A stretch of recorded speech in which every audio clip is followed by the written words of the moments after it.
Ladies and gentlemen, welcome to Langford Auditorium. Please notice there are clear exits from the building at the sides and to the rear of the orchestra level. If you have with you a pager or a cellular phone, we might ask at this time that you place them in the silent or off position. Thank you.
Ladies and gentlemen, good evening.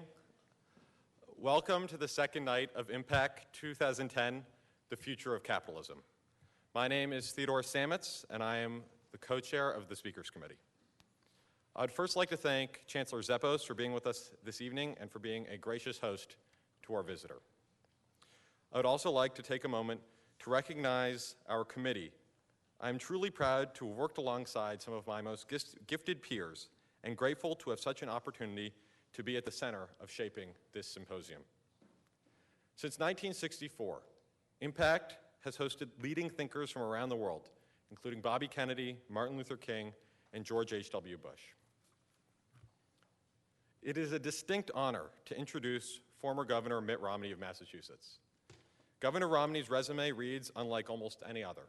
He is a business leader as the founder of Bain Capital, one of the most successful private equity firms in the country. He took the helm of the Salt Lake Olympics when they were mired in debt and scandal and made them a great success, both for Salt Lake City and for our country. After that, Mr. Romney ran for governor of Massachusetts and won, despite being a principled Republican in a heavily Democratic state. Yeah. As governor, he used the free market to implement universal health coverage, avoiding higher taxes and a government takeover. In 2008, Governor Romney ran for president and waged an impressive and issues-focused campaign. Since that time, he has positioned himself as a leader on both domestic and foreign issues, and has remained admirably loyal to those who supported his campaign, and has written a best-selling book, No Apology, The Case for American Greatness, which you should all read and give to your friends and family. All this, and yet many of us still believe he has one more line to add to his resume.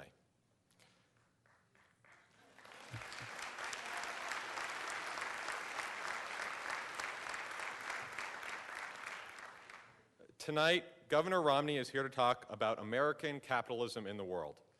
He is here to talk about American exceptionalism.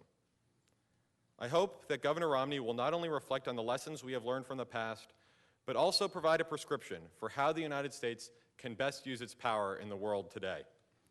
Governor Romney, thank you so much for being here with us this evening. Please join me in welcoming Mitt Romney.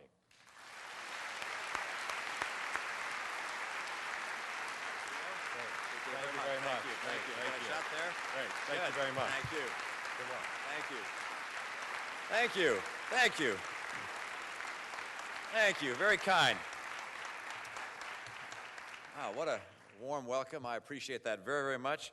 Chancellor Zeppos, it's good to have you here. You're here in there, right in the front row, and your sweetheart. Appreciate your being here. I understand Congresswoman Byrne is also here, and appreciate her leadership in the state. Want to thank Theo for that generous introduction. It is, I must admit, a bit of a surprise to see such a large audience for a guy who used to have a job. I had the fun of running, as you know, for political office, and since then, the past several months, I've been subject to various forms of mistaken identity. It's part of becoming sufficiently famous that people recognize you, but they can't remember how they recognize you, or just exactly who you are. So I was at the New Jersey airport in Newark, flying to Boston. And because I was flying to Boston, most of the people there tended to say, oh yeah, that's the old governor. And, but I was kind of off in the corner with the newspaper trying to be as inconspicuous as possible. And an exchange student, a Chinese exchange student, young woman, recognized me from across the terminal and shrieked.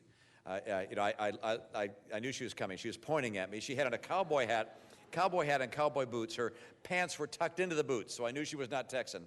And she came racing across the terminal and she said, "You're John Kerry." And I said, "You're absolutely right, I'm John Kerry." One of the more unusual circumstances, I was being interviewed by Matt Lauer on the Today Show. It was the early morning segment. We were in Faneuil Hall Marketplace in Boston. It was a little dark, and but they had the bright lights on and a little stage kind of area set up for us. And my advance guy, Will Ritter, was there holding some papers and a coat and so forth, watching me, making sure I didn't mess up. And a woman came up to him. A few people had gathered to see what was going on, and she looked carefully. She said, "Is that Barack Obama?" No, another case of mistaken identity. So I'm sometimes amazed at how wrong people can be, but I must admit that I have succumbed to the same malady myself.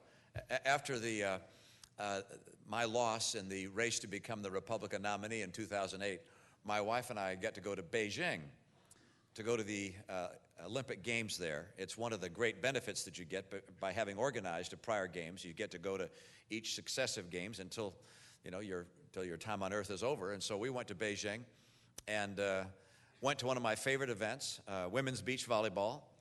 And Ann insists that I see that regularly. And so we went to women's beach volleyball. I came in a little late. Other people were seated. We came in and sat down. And I noticed that when we sat down, that the Americans in the audience had noticed that we were there. And they were pointing at us and taking out cameras and taking our picture. And then I noticed that the Chinese were pointing at us, taking our picture. And I thought, boy, this campaign of mine has really had an impact. You know that? And I said to Ann, "You better sit up straight. They're taking our picture, honey." And she goes like this. I turned around. There's Kobe Bryant sitting behind me. So we can be equally clueless in this setting. My life did not begin in politics. As Theo explained, my life was in the private sector. I spent 25 years in business. I loved it. I began as what's known as a strategy consultant. My job was to help companies develop strategies. The idea behind a strategy is that you come up with a way of running your business in such a way that you outperform your competitors. And if you can do that, you can pretty much guarantee a successful life for your enterprise and for your employees and for your shareholders. If, on the other hand, you have a failing strategy, you will end up finding yourself losing market share, ultimately becoming unprofitable, and probably going out of business. And so we would go to major corporations and sell our expertise in helping craft strategies to make them more successful. And most people recognize a strategy when they think about a business. Apple Computer, for instance, has a very, I think, distinctive strategy. They compete with the PC world of Microsoft. How are you going to compete with something as big as Microsoft, with all the big players like Dell and others, IBM at the time, making various computers? And their idea was, we're not going to go after the same customer.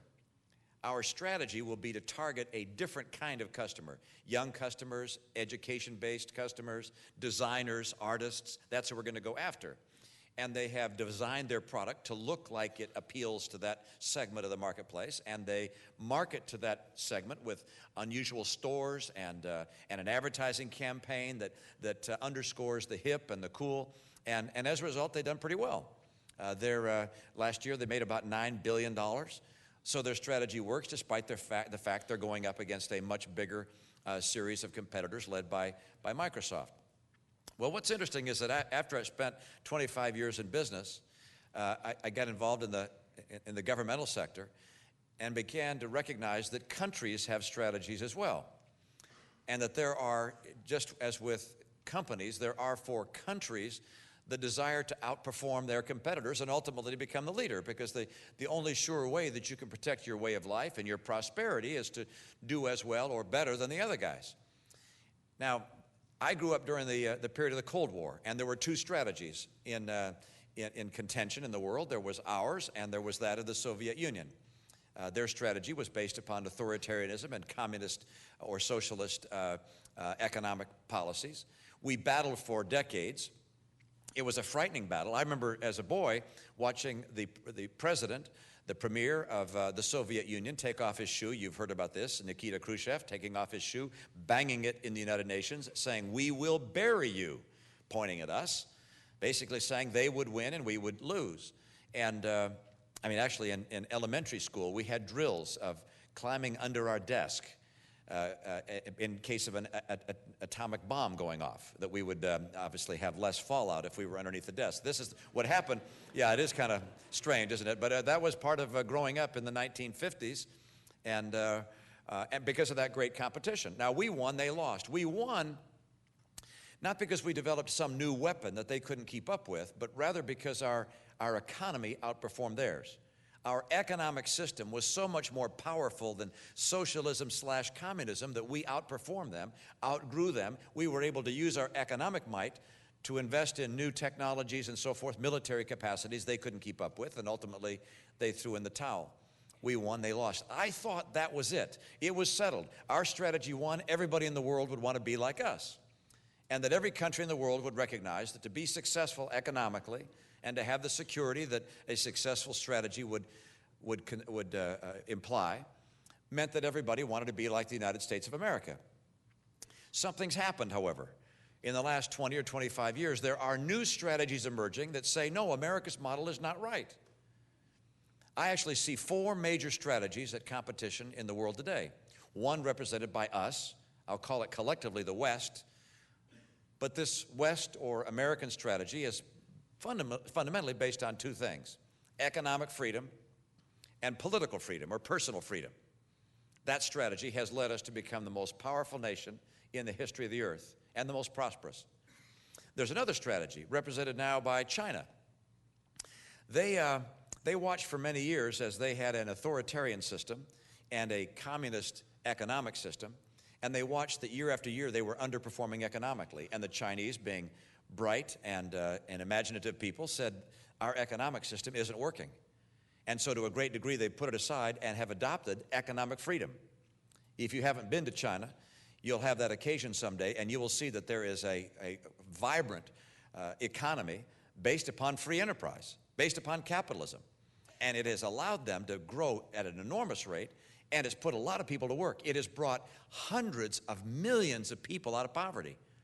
The power of our economic system of free enterprise is most on display almost anywhere in the world, in China, to see what it's done for those people. But they combine that economic freedom not with political freedom, but instead with authoritarianism. And they believe that's the model that'll win in the 21st century. They anticipate becoming the geopolitical leader of the 21st century because they believe that in democracies, that we'll choose short-term gains, that we won't look long-term, and they, by having wise leaders, will make the decisions for the people that will keep their country strong long-term. And they ultimately will succeed and will fail. That's the second strategy. And they sell that idea to authoritarian regimes around the world. There's a third strategy represented by Russia. I thought Russia had thrown in the towel when the Soviet Union lost the Cold War, but they're back.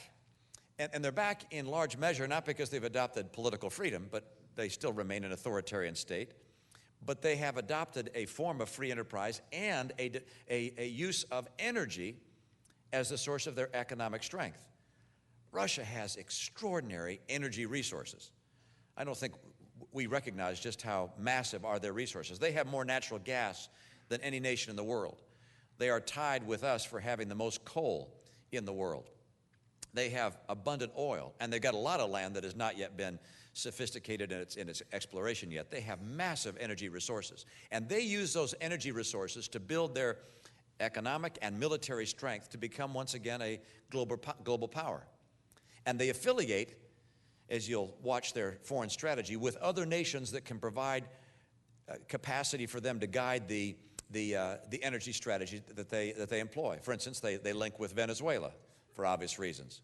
They don't seem to be as upset as we about Iran becoming a nuclear power, because if they're close to Iran and Iran becomes a nuclear power, then Iran becomes the superpower of the Middle East. And if they have influence over that superpower in the Middle East, they have influence over energy. And as a result, they have a strategy based on authoritarian rule, just like China, but energy. The fourth strategy is really not represented by any one country other than perhaps Iran, but it's a movement. It's radical, violent jihadism. The belief that all the other systems are to be made to fail, and that the hidden imam should be unleashed, or the caliphate that would then rule the world. It would be an authoritarian system ruled by a theocracy, if you will. And interestingly, of all four of those strategies, each one of us believes we'll win, believes that we'll be successful. The others do not pursue their strategy anticipating they will fail. They believe they ultimately will be the geopolitical leader of this century or the next. Interestingly, by the way, at least in my view, only one of those strategies is based upon personal freedom, political freedom. Ours. Only if America and the West remain strong, only if we have the vitality to protect ourselves and to encourage democracy and liberty around the world, can we be assured that you and your kids and their kids will enjoy the freedom we've enjoyed as we've lived on this planet. That's why, in my view, it's essential that America remain strong. And I actually look at legislation that comes before Washington with a different set of lenses, perhaps, than most people do. When I look at a piece of legislation, one of the first questions I ask is, will this make America stronger, or will it make us weaker? Because I see the preservation of America's strength and our vitality economically as well as militarily, but culturally, economically, militarily, I see the preservation of our strength as being essential to the preservation of liberty and prosperity for us and for the entire planet. I don't think peace has ever had a better ally than a strong America. And those who would apologize for what America is misunderstand. There is no nation in the history of the earth that has done more to bring people out of poverty or to share liberty than the United States of America. And what a debt of gratitude we owe to the people who've done that.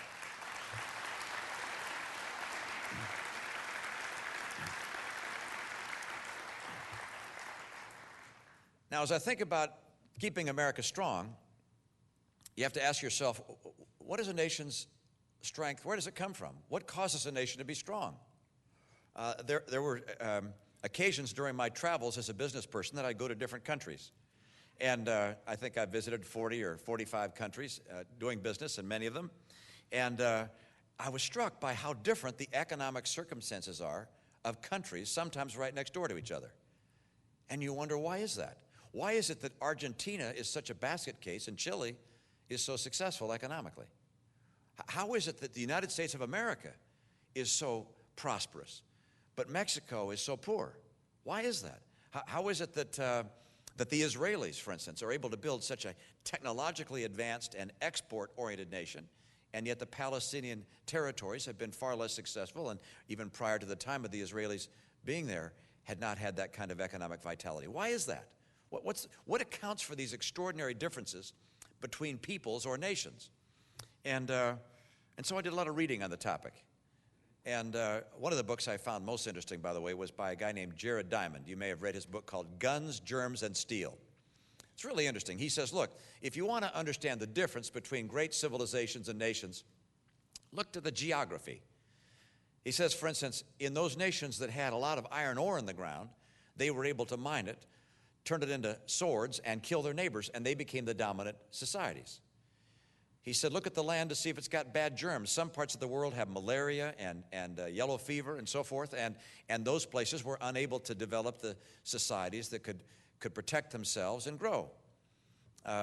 Look also at rivers, the geography of the rivers and streams that exist in countries.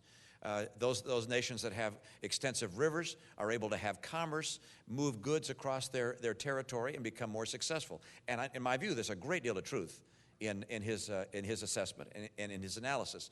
But it didn't capture all of it for me. there was a lot missing, at least in my view, as I looked at the history of civilizations, for instance, that have come and gone. Why? What accounts for some civilization like the Ottoman Empire becoming so successful and then falling off the map, or Spain, Portugal, their empires, or the British Empire? And then I read a book by an emeritus professor at Harvard named David Landis. His book is really the summary of his lifetime scholarly work. It's called The Wealth and Poverty of Nations.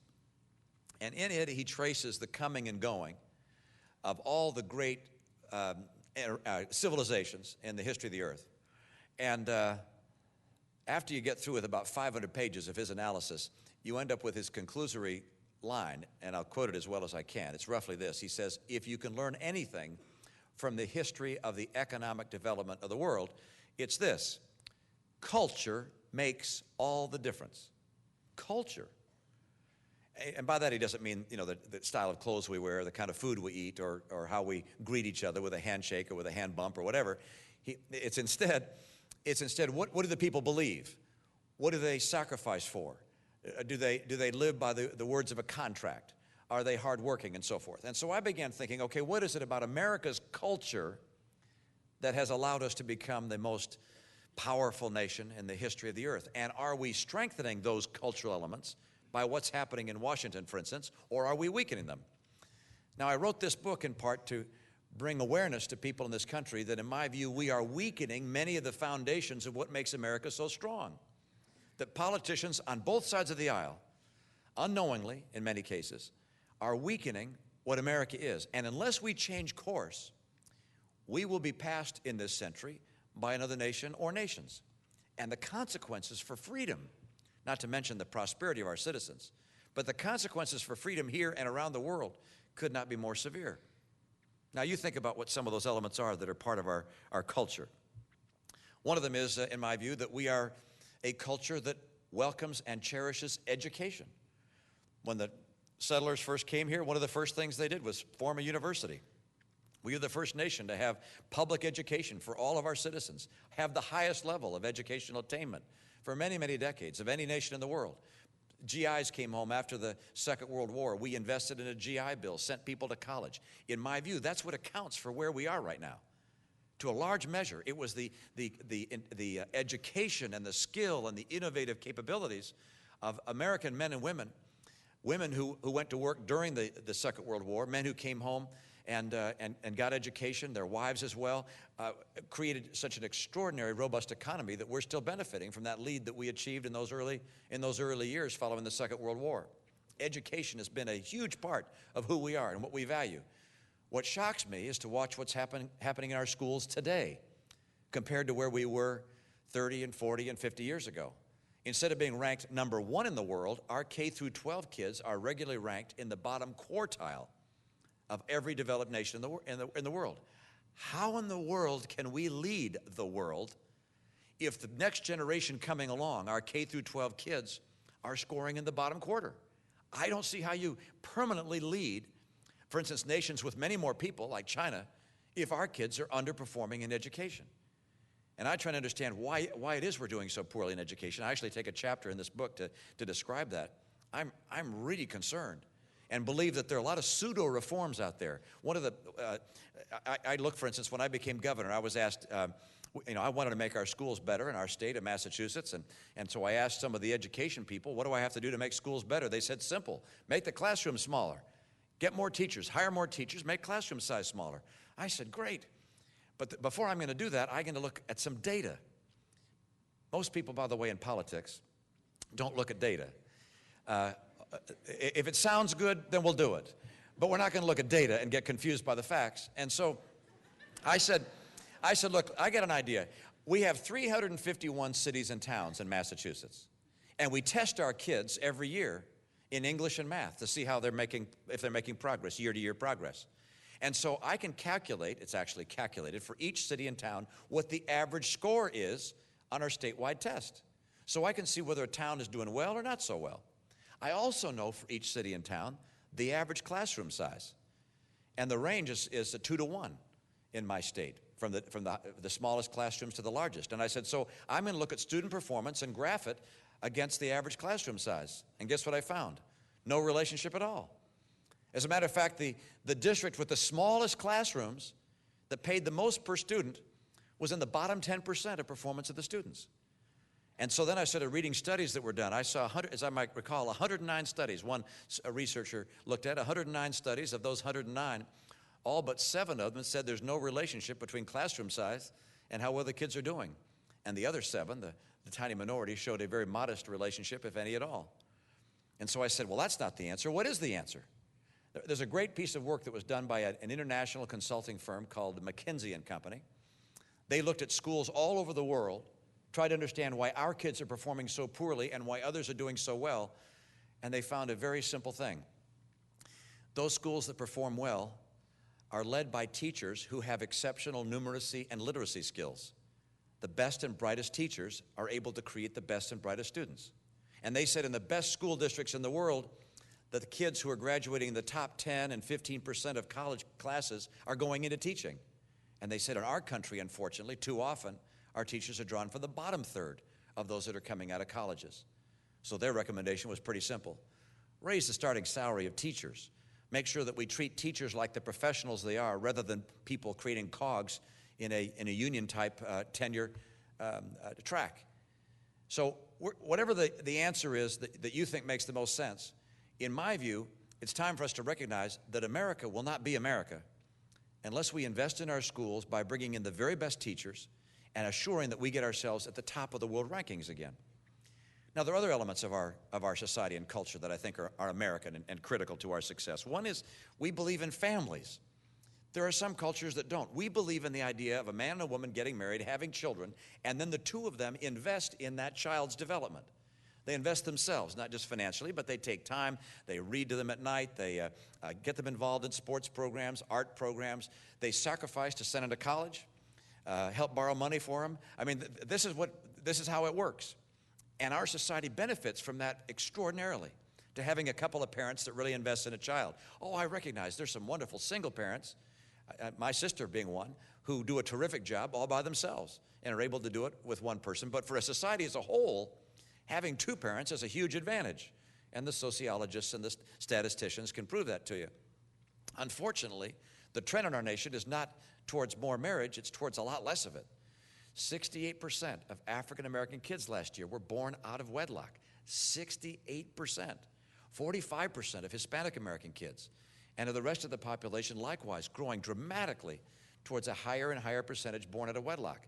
Boy, what a disadvantage that puts our kids as a whole in as they think about their education and their future. We need to restore, in my view, an urgent commitment to family, because I don't know how we can continue to lead the family of man if we fail the family here at home. There are other elements of our culture that, or the American way, that I think are under attack or are weakening. We've always been a nation of self-reliance and independence and hard work. Americans like to work. I was in Iowa 2 days ago, and after I gave my little address, a guy came up to me and he said, I have to go this weekend to work with my father. He's planting corn. He said he's 90 years old. He works on the farm, 90 years old, but he said his brothers will be there with him. One's 88 and the other's 92. It's amazing. There are a lot of people in this country, if you see them, they go on vacation and they work all vacation. It's like the happiest thing they can do. The kids are at the beach. The moms and dads are, painting or cleaning up the yard or weeding. People in this country love to work, and we take pride and satisfaction in the work which we do. Our social safety net programs have, in some cases, been detrimental to the principles of work and to family. For a young woman, for instance, who is pregnant, let's say she's a high school senior and is pregnant, the decision to become married will be a very expensive one. Not because of the wedding, but because of the government benefits she'd lose if she gets married. Because of the way our social safety net system works, you get less Medicaid, less housing vouchers, and less food stamps if you get married. And the income of your husband is connected with the income of the mom. Likewise, our welfare systems have in some cases made it easier for people or led people not to be at work. I was dismayed in our state. At one point, I was told that of the people who were receiving welfare assistance, 85% had no work requirement associated with them receiving welfare. I actually put in place a proposal in my state to get people back to work, to require people to go back to work. And by the way, that's more expensive for government to make people go to work, because I also provided for daycare for the moms so they'd be able to go to work. And the daycare was more expensive than any tax revenues we'd get by people going back to work. But work is such a privilege. It's such a part of our culture. It's essential, in my view, that we fashion our social safety net to encourage marriage, to encourage work, or we end up with a weaker nation. There's one other aspect that I'm going to mention for just a moment with regards to our culture, what makes us strong. And I'll do it by telling a bit of a story. I was at Walmart at Christmas time buying my grandkids some presents. I was in the checkout line. I looked around the store, and I chuckled to myself. I said, this place reminds me of Sam Walton. Now, I never met Sam Walton, but I did some reading about him. What I read suggested this was a guy that was totally devoted to low prices, that he wanted to give people low prices on everything they wanted. And if you've been to a super Walmart, you know there's everything in there. He was not a highly organized guy. Let me put it that way. He was more sort of impulsive and, put it out there and tell people this is low price. They used to have those big smiley faces, with low prices throughout the store. And so you go into a Walmart store and you see just that. You see, like Sam Walton, everything's low priced, lots of things available. It's not as organized as a Target store. It kind of reminds me of Sam Walton. I started thinking businesses I know remind me of the people who founded them. Microsoft is a bit like Bill Gates. Apple is like Steve Jobs. I met Walt Disney when I was a boy. A very whimsical, fantasy-oriented, child-loving guy, just an extraordinary man. You go to Disney World, it's like the physical embodiment of Walt Disney. Richard Branson, founder of Virgin Airways, both of them, irreverent and edgy. So the founders of an enterprise have an enormous impact on it. And actually, it's true of universities, schools, charities, movements of various kinds around the world. The one person who founded them or that led them at critical times ends up having an influence over tens of thousands, hundreds of thousands, millions of people, even beyond their life. And then I began to recognize that that's true of countries as well. The culture of who we are, the nature of the American experience, reflects the people that founded this country and that settled here. And you think about what it would take to make the decision. It's hard for me to even imagine living in Europe centuries ago and saying, I'm going to leave Europe where there's a safety net of sorts, where at least I have a home and some living. I'm going to leave that. I'm going to get on a ship that's shorter than this stage. I'm going to go across the ocean. A lot of people will die on the ship. When I get there, we're going to encounter natives. We don't really know how they're going to react to us. There'll be no food there stored for us. We may or may not make it through winter. Many of us are going to die, but I'm going to do it anyway. The risk of death was so high. Think about the psyche and the nature, the spirit of those people. They were pioneers. They were opportunity-loving individuals for the most part. And then the founders of the country, those that wrote the Declaration of Independence and the Constitution, they had a very interesting choice. They could have chosen to create a strong government or simply to follow the one we had from Great Britain with a king. The government would tell people what to make, how to make it, who would make the goods, who'd ship them where we'd sell them, what prices you'd get. Everything would be fine. And everyone would have a safety net of some kind, an economic safety net. Or they could abandon all that and say, no, we're going to, instead of having a strong government tell us what to do, we're going to follow the dreams and wishes of the American people. And they will pursue whatever they want to pursue. And we believe ultimately that'll make us a greater country. That's what they chose. And by making that decision, they made America the land of opportunity for centuries. We attracted people from all over the world that had ideas, that wanted to innovate, that were pioneers. That's who this nation became. That's what we are. It's in our DNA.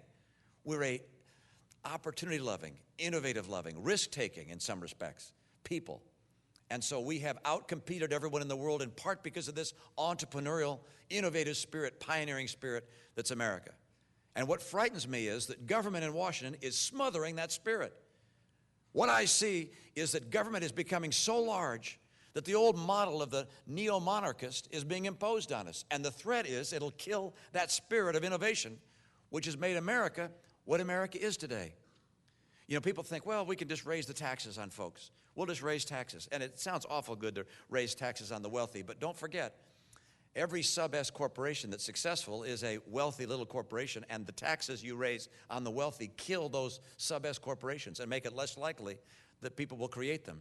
When you say we're going to raise capital gains taxes, don't forget that the corporation pays a tax, and then when it distributes either capital or dividends, you pay a tax again. You double tax that at higher and higher rates, and people will say, why should I risk my savings or go to my parents and ask for their money and my friends to start a business if the government's going to take more and more and more, and ultimately the majority of what I make? I point out in the book that if you start a C corporation, that means if you raise capital from others and start a regular corporation, that the government takes about 2/3 of the profits that'll be generated from your business. That's if you're successful, 2/3.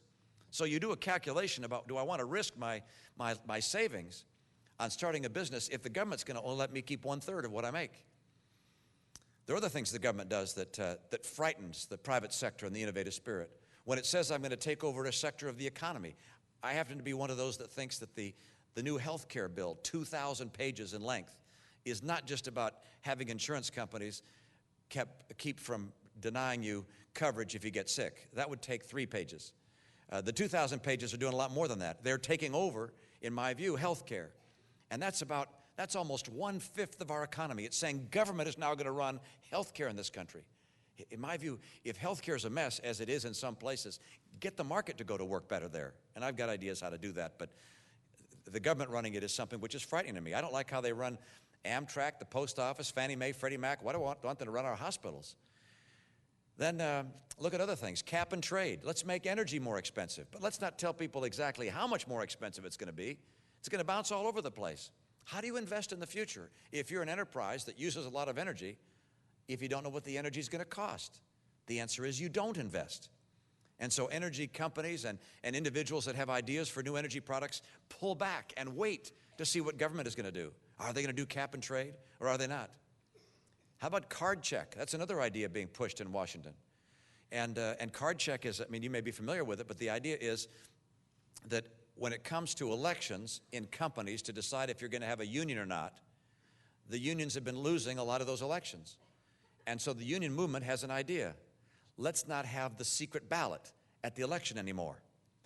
Let's instead have people vote, but they have to vote, and we get to see how they vote. Well, think about an opportunity for intimidation for workers from their fellows, or from union organizers, or for corporations from that matter that want to push them in a different direction. It's a very bad idea. Anyone thinking about beginning a business that requires a lot of labor has to say, am I going to get unionized? And then they have mandatory arbitration, so my compensation level could be way out of my ability to pay. You scare the private sector. What's going on in Washington right now has scared the private sector in America to such a degree that this recession has been lengthened and deepened.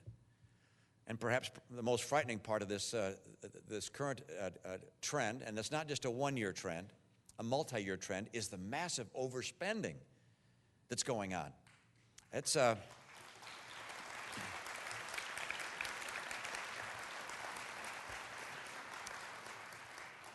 when President Bush was president, he spent in 1 year over $400 billion more than we took in, which President Obama and others said was an unreasonably high number. This year, however, we're going to spend $1.8 trillion more than we take in.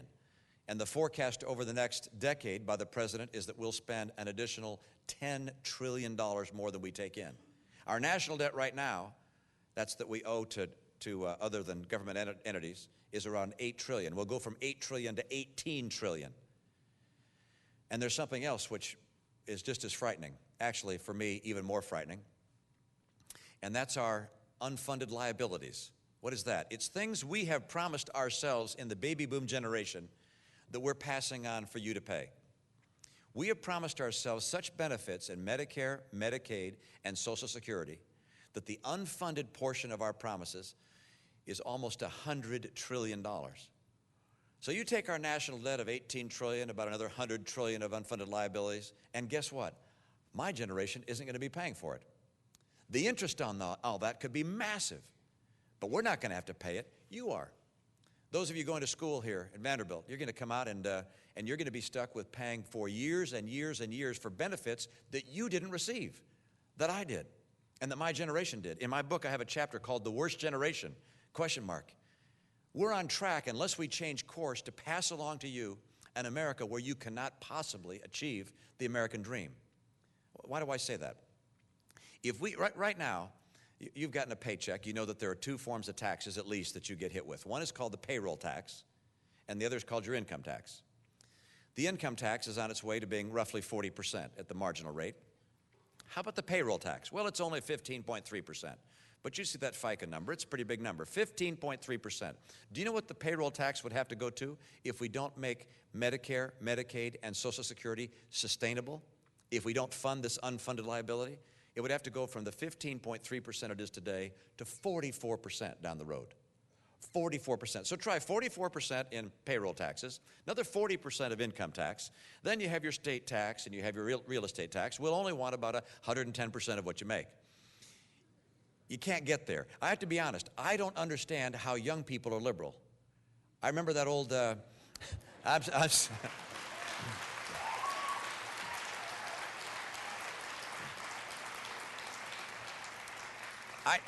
Look, I really believe this.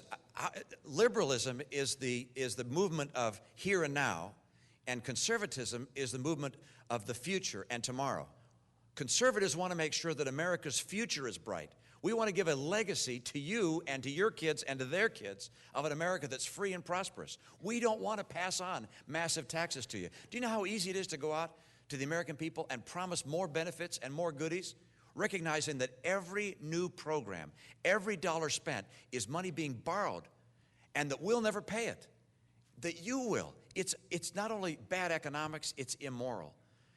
In my view, conservatism has to continue to be a movement that talks about the future and tomorrow. And those that are occupied entirely with how good things are today are going to ultimately, I think, lose their place. I am concerned about the country, but I'm also optimistic, because I've seen every time that America has faced extraordinary challenges in the past, we have wakened up and taken corrective action. I'm convinced that the heart of the American people, that American spirit I described, is well and strong.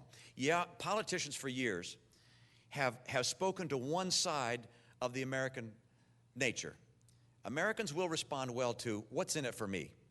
If a politician gets up and says, here's what I'll do for you, I'll give you this and this and this, Americans say, great, if you're giving me free stuff, I'll take it. At the same time, Americans also respond to, what can I do to help my country? And when there's a demand for people to stand up and sacrifice for America, people will do it. John F. Kennedy's great line, we all know it.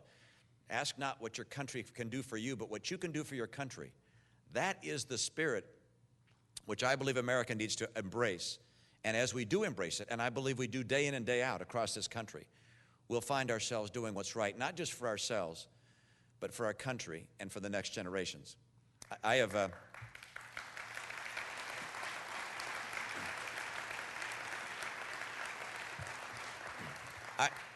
I'm convinced, unlike Jared Diamond, that what makes America a great nation is not the geography of our land, but the geography of the American heart. And I've had the privilege of getting to know people of this country and falling in love with America and the American spirit, time and time again. I'm just going to end with just a brief experience I had. When I was serving as governor, I got the chance to go to Iraq and Afghanistan. The Department of Defense invited me, like other governors, to go visit my National Guard troops. And so I helicoptered from base to base, and I'd meet maybe 10 or 12 soldiers at each base.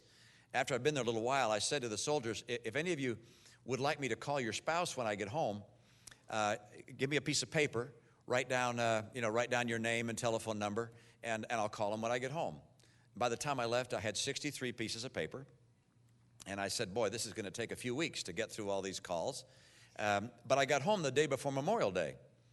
And so on Memorial Day morning, before the kids were up, we were going to spend the day at the lake. I thought I'd make 2 or 3 calls, bang some out. So I started making the calls. On the third call, the woman answered the phone. She said, oh, Governor Romney, I thought that might be you calling. And I said, well, what do you mean you thought it might be me calling?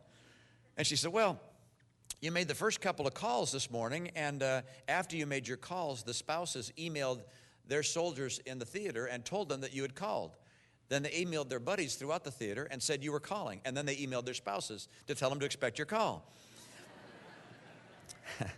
So I made 63 calls on Memorial Day, and to be honest, I was a little nervous in making the calls, because this was before the time that the surge that John McCain and President Bush had spoken about had actually been successful. A lot of people were saying we'd lost in Iraq and that we should just pull out. And I expected a number of these calls to have someone say to me, why is my loved one still there? Will you bring them home right now? I thought it was going to be pretty tough in some cases. But in 63 calls, not one complaint from one person on the end of the line. And as I'd end the call, I would, in each case, say, on behalf of the country and on behalf of the Commonwealth of Massachusetts, I want to express my appreciation to you for the sacrifice that's being made by your loved one and for the sacrifice of your family while they're gone. And they would either interrupt me or wait until I was finished and say words to these effect: no, Governor, it's an honor to be able to sacrifice for the nation, which is the hope of the earth. This is the spirit of America.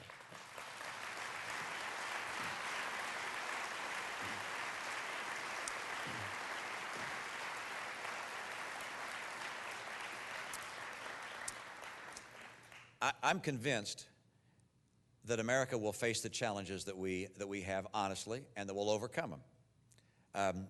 This book I've written, some have said, touches the third rail of American politics. They're actually wrong. It touches the third, fourth, fifth, and sixth. It touches all those hot points. I think America is tired of just hopes and dreams and wishes and easy answers and wants the truth. I've done my best to describe the truth as I understand it, topic by topic: health care, immigration, energy, and so forth. Get a chance to read it if you can. If you can't, just read the last chapter. It'll give you a sense of where we're headed. And just like you do with your schoolwork, right? and join together. We got a lot of work to do, but this nation and its sacrifice for freedom and prosperity for ourselves and for our friends around the world is unrivaled. This is a unique nation. It has been from its beginning. We are now. But for us to fulfill that mission, we must remain strong. I'm committed to doing everything I can to keep us strong. I hope you'll join me in that effort. Thank you so much. Bill. Thank you. Thank you. Thank you.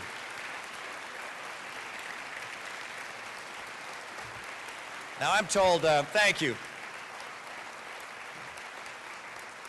I'm told that we get a few questions here, and where are the microphones? Are they, back there. Are they back? Okay, we got the microphones in the back. While we're getting ready for the microphones, I'm going to tell one of my favorite jokes. This is one reason why I think the American people are going to do the right thing, and that is that I think liberals have taken us for not being as intelligent as we are. They've underestimated the intelligence of the American people.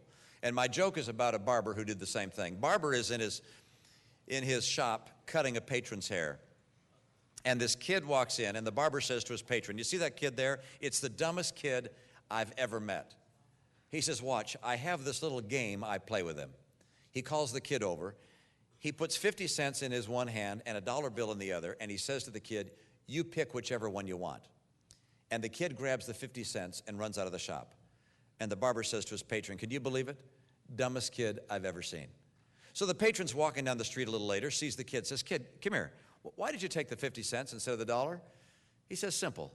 The day I take that dollar, that game's over, isn't it?" So I think the American people are a lot smarter than people give us credit for. Okay, questions from, I guess, one side and the other. Yes, sir.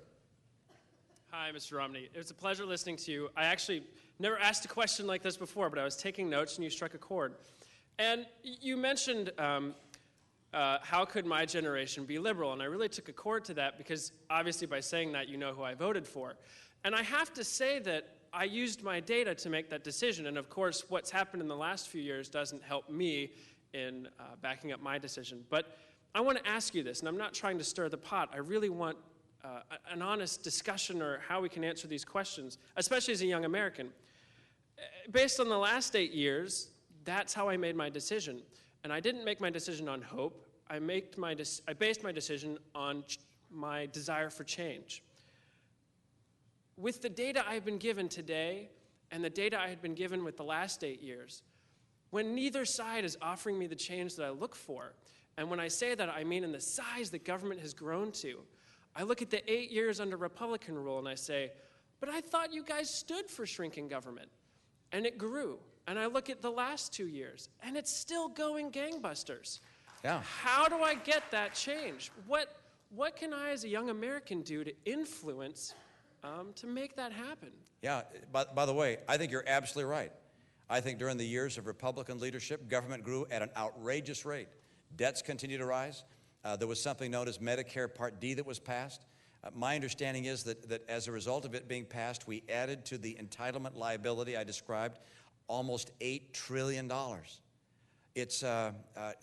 There's such a desire on the part of politicians to get elected and to keep their party in power that they have been appealing to this "what's in it for me" instinct and saying, here's what I can give you, here's what I can give you.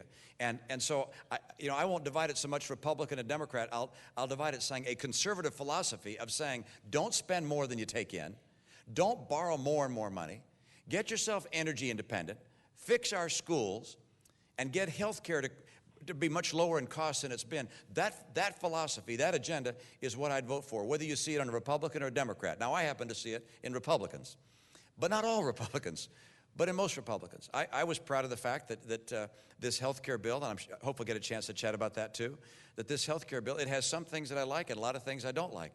But one thing that made me very proud is that when it looks to me like a massive expansion of government power and a new entitlement, in my view, with trillions of dollars of obligation, I was proud of the fact that every Republican said no. And so, but there were moments I was less proud of my party, and I admit that. And so I think we as people who are concerned about the scale and reach of government and who want to see the preservation of the American spirit of entrepreneurship and innovation and opportunity, that you have to look candidate by candidate and back those that'll do the right thing. And by the way, I think my party had a wake-up call. What happened in 2008 taught us, holy cow, when we act like Democrats, we're going to get voted out of office like Democrats. Thank you. Thank you. I hope so. I want you to bring me back.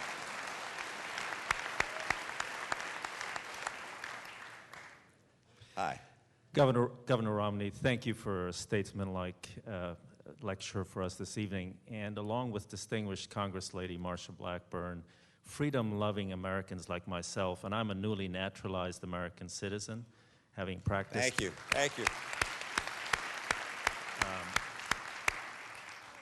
Having practiced medicine in Canada for 10 years and was born in Europe where there are unemployed doctors and unemployed academics with government-run education. Could you explain to me, please, sir, the fact that your healthcare plan is so different in Massachusetts, where you had to sign in a 70-page bill with a Democratic legislature versus this 2,700-page bill monstrosity?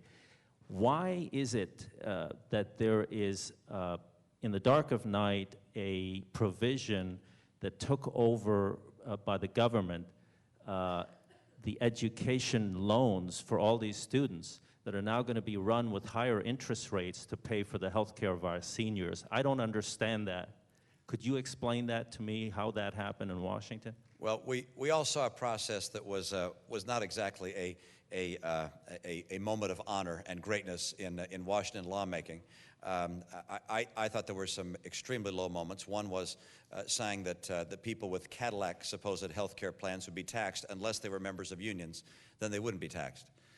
The decision not to go after excessive malpractice awards was obviously a nod to the special interests of the plaintiff bar. These were the kind of political deals that were made that were really unfortunate in something as important as our health care. We have a plan in Massachusetts that I think is working better than what we had before.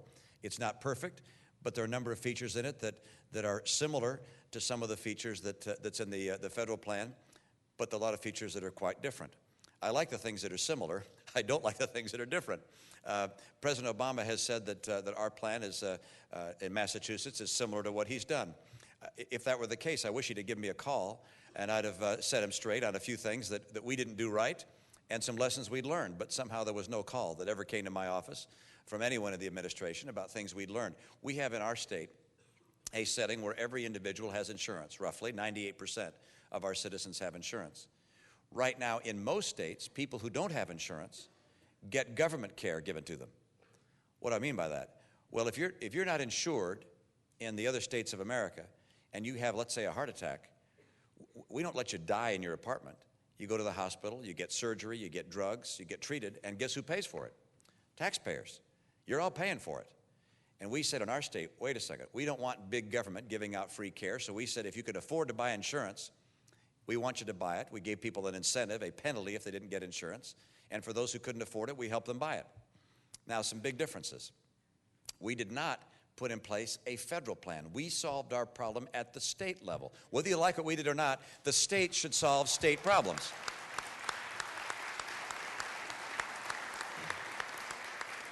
This is, after all, a federalist system. Thomas Jefferson said the states should be the laboratories of democracy.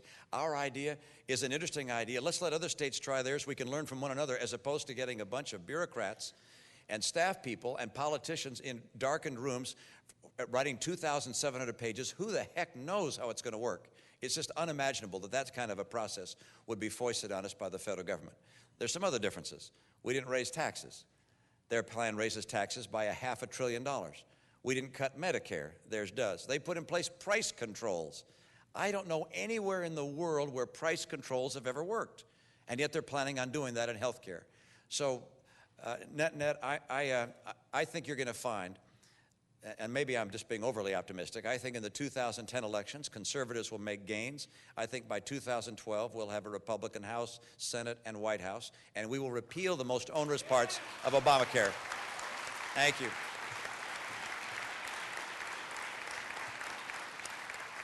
In case you didn't hear the last piece, with those three, I was asked, by the way, I was on The View promoting my book. And it was actually fun. And Barbara Walters asked a particularly pointed question. She said, Governor, specifics here. Name 3 things you'd change in Washington. I said, easy. The White House, the Senate, and the House.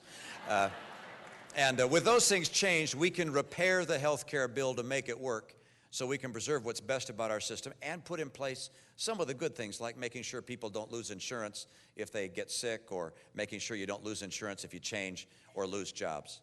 Yes, question? Thank you so much for being here, Governor Romney. Thank you. We appreciate you being here.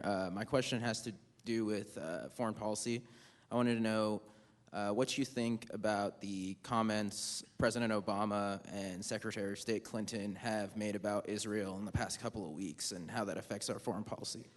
It's entirely consistent with what they've been saying for the last year. And that is that there is a sentiment on the part of people throughout the world that it may be better to be an American foe than an American friend.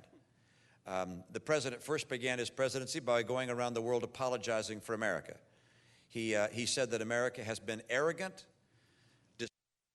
derisive, that we have not listened to the needs of others, the concerns of others. He went on Arabic TV and said that America has dictated to other nations. No, Mr. President, America has freed other nations from dictators. So, and then in ways that are inexplicable in my view, he has departed from the foreign policy, at least as I see it, that's been in place ever since Harry Truman. Following the Second World War, Harry Truman and his Secretary of State, Dean Acheson, said, you know what, America's foreign policy has been misguided. We had tried to stay uninvolved in the affairs of the world, saying if we remain isolated from all these bad things going on, we'll be fine. What we found out was if we stayed uninvolved, bad things happened that ultimately drew us in 2 world wars. So Harry Truman and Dean Acheson recast our foreign policy, and it cast it upon 3 pillars. 1, we will be involved in the world. 2, we will promote Western American values, free enterprise, free trade, human rights, democracy, liberty, if you will. We'll promote those things actively. And number 3, we will be strong, and we will defend our interests, and we will be strong not only by our own might, but by linking arms with our allies and standing true with them. What's disturbed me is watching how many times our president has varied from that strategy. So, for instance, our great friends in Europe, The Czech Republic and Poland get sand kicked in their face by the president when he pulls out our missile defense system in order apparently to reset relations with Russia, for which he gets what? Nothing, other than our friends struggling to understand what we're doing. Lech Walesa says that Poland is now going to have to take care of Poland itself. Israel, our best friend in the Middle East. The president goes to the United Nations, and in his address to the United Nations, castigates Israel for building settlements. What does he say about the Palestinian leaders of Hamas, rather, launching 7,000 rockets from the Gaza Strip into Israel? Nothing. When you have a problem with an ally, you sit down with them in a quiet room and you battle things out. You can yell and scream. When you come out, you smile and say, hey, we're standing arm in arm. Even if you're mad as heck at each other, you stand with your friends. That's why you're strong. That's why people recognize we're strong. So I have the deepest respect for Bibi Netanyahu and believe that Israel is our great friend, and the Czech Republic and Poland and Colombia and Honduras, and you go down the list of other places where circumstances like this have arisen. We need to stand by our allies and treat them like the friends they are. And those that are our foes, we should stand for liberty. When dissident voices take to the streets in Iran, our president had nothing to say. Can you imagine Ronald Reagan having nothing to say? Can you imagine, for that matter, Bill Clinton having nothing to say? Right? We would have stood up for democracy and liberty. That's what we got to see, and we got to stand by our friends. Thank you.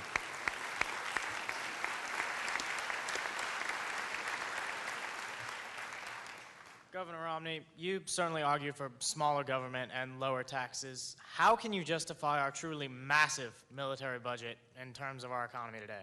Yeah, good question. And you're going to love chapter 3 in my book. And let me tell you, there's wonderful stuff out there, and you read about it, how we spend 10 times as much on our military as does China. And we spend 10 times as much as Russia. That's the conventional wisdom. You see it all over the place. What I do is I look at those numbers and first of all find out that those nations don't report all of their military expenditures within their military budget. That's number one. Number two, you have to look at purchasing price parity, and as we compare the cost of things in our nation versus their nation. So I make that adjustment. Number three, a soldier in our country costs well over $100,000 because our soldiers are volunteer. We pay them pretty well, and then we have benefits and supervisory costs, well over $100,000 per soldier. I'm told that a soldier in battle has a cost of almost $1 million a year. The cost in the Chinese army is a fraction of that amount because they have a draft, and they have obviously much lower wage rates. When you make a comparison, apples to apples, China's spending about half as much as we are. Now you might think, well, wow, that's a lot. Why are they spending so much, and why do we have to spend twice as much as China? Well, first of all, they only have to worry about one part of the world where they think about their interests right now. They'll probably expand that view. They have no aircraft carriers, for instance. They're not interested today in projecting power in the Middle East and in South America and around the world. They're interested in being able to project power in their region. By the way, they're building their first aircraft carrier, so they're beginning to change their strategy in that regard. But they look at one area. Our military has to have not only a nuclear deterrent, but we also have the capacity to rule the commons, if you will, the seas around the world for trade and for security. Space, our nation has a capacity to control the airspace over almost every country in the world by virtue of our fighting capacities. The missions our military has are far broader and more numerous than the missions of, let's say, the Chinese or the Russians. And so as I look at all of those missions that we have and the cost associated with fulfilling each one of them, I believe that we should spend 4% of our economy on defense. 4%. Now, put that in context. Our total budget, our total federal budget is, well, it's a little over 20% of the GDP, of the economy. And about 60% of federal spending, about 60% is spent on entitlements and interest, 20% on defense, and then 20% on everything else. I don't think it would be appropriate for us to take the risk of reducing our military capacity and our military preparedness, given the threats in the world and the missions that our military has to fulfill. It's a conversation and an effort that's worth discussing, but in my view, America should always be spending at least twice as much as China, at least twice as much as Russia, and we need to be prepared. Thank you.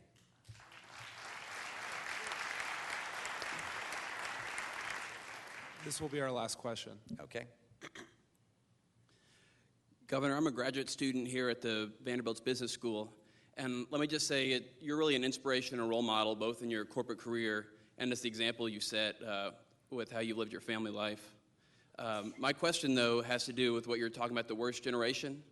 I totally agree. I think every generation we've had has worked hard to build a better life for their kids and for onward generations, including the greatest generation, if you will, who went to war to build freedom.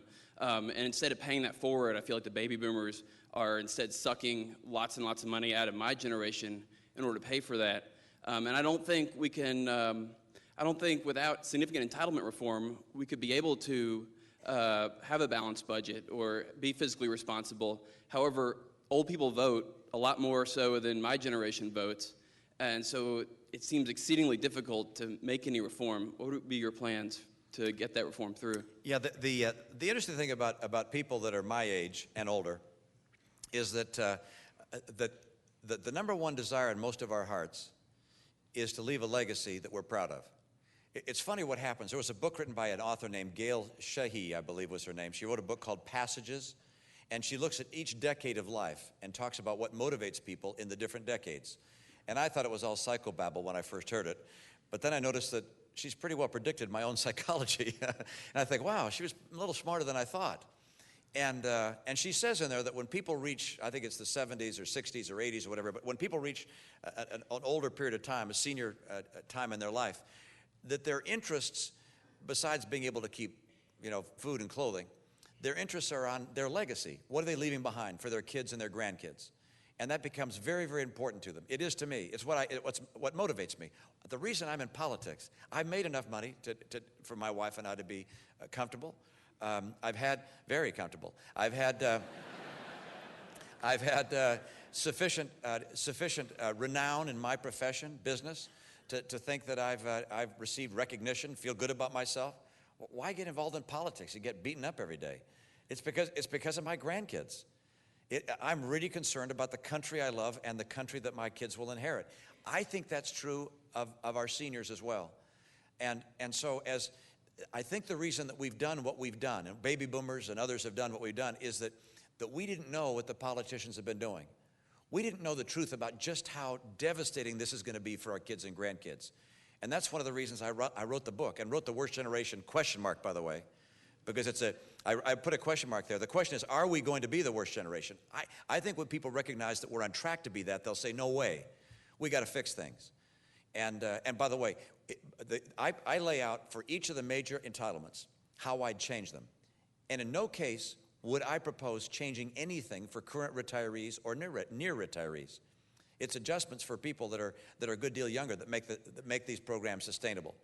So I know that people think it's impossible to talk about these things and get elected. And if that's the case, so be it. We've got to tell the American people the truth. It's time for the truth in this country. You guys, you're kind to be here. You're kind to be here. Please buy 100 books each. That'll keep me on the bestseller list. I made number one on the New York Times bestseller list for the first week and been on 4 weeks in a row.